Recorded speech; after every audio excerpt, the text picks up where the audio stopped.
Subo mo na kiso yan.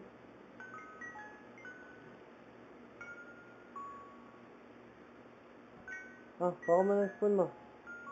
Baka mo spoon. Get na. Get na yung spoon sige. Subo mo na sa bibig mo. Subo mo sa bibig ha.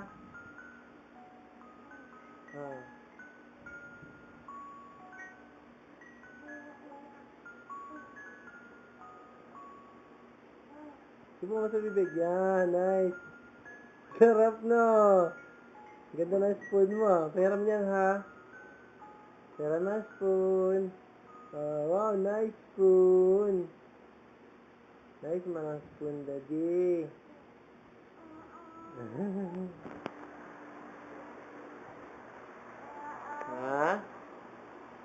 Subo mo na yung spoon. Ay, marunong na magsubo ng spoon, no? Wala pang 4 months.